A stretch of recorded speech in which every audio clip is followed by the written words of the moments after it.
परम पूज्य श्री राधा बाबा महाराज ने आज्ञा दी कि तुम षोडश गीत का पाठ वृंदावन में रह के इतने दिन तक इतनी संख्या में इस विधि से पाठ करना, बिहारी जी के मंदिर में बैठ के करना, बिहारी जी के सम्मुख। अब बाबा की आज्ञा से वहाँ बैठे, वहाँ भीड़ में कहाँ, और पुजारी पंडा तो इसी नज़र से हर व्यक्ति को देखते हैं कि कहीं ये यहाँ पुजाने के लिए दुकान खोल के तो नहीं बैठ गया। तो वहाँ लोगों ने उनको परेशान किया, वहाँ हो नहीं पाया पाठ, मन की एकाग्रता ही नहीं बन पाई। अब बाबा की आज्ञा है, कैसे पालन हो? तो बोले कोई बात आवे तो ठाकुर से पूछ लेना, श्री ठाकुर जी, श्री घनश्याम दास जी ठाकुर जी से पूछ लेना। तो नारायण भैया ने श्री घनश्याम दास ठाकुर जी से पूछा, तो उन्होंने कहा, ठाकुर जी ने कहा कि कल बताएंगे।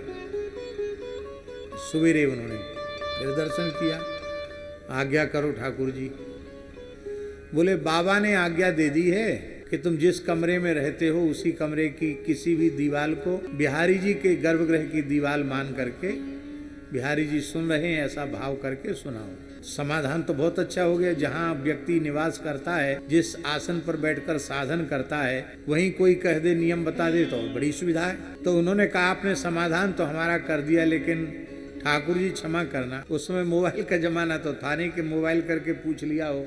और बाबा के पास किसी आधुनिक यंत्र का वो स्पर्श ही नहीं करते थे। आपने कभी सुना कि बाबा ने टेलीफोन से किसी से बात किया? वो छूते नहीं थे मशीन। तो बाबा से पूछ लिया आपने, रात में कैसे पूछ लिया? तब ठाकुर जी ने कहा, नारायण जी इसका रहस्य बताते हैं। तो बाबा के चरणों में धारण की हुई पादुका थी। बोले हमने रात को पूछा, बाबा ने प्रकट होके कहा ऐसा कह दो। ये बात हम इसलिए कह रहे हैं कि जिन पूज्य घनश्याम ठाकुर जी का हमने अनेकों बार दर्शन किया, वो पूज्य घनश्याम दास जी ठाकुर जी बाबा की पादुका से प्रत्यक्ष प्रकट होकर आज्ञा ले सकते हैं। तो प्रेम मूर्ति श्री भरतलाल जी श्री रघुनाथ जी की पादुका से श्री सीताराम जी को प्रकट करके आज्ञा क्यों नहीं ले सकते?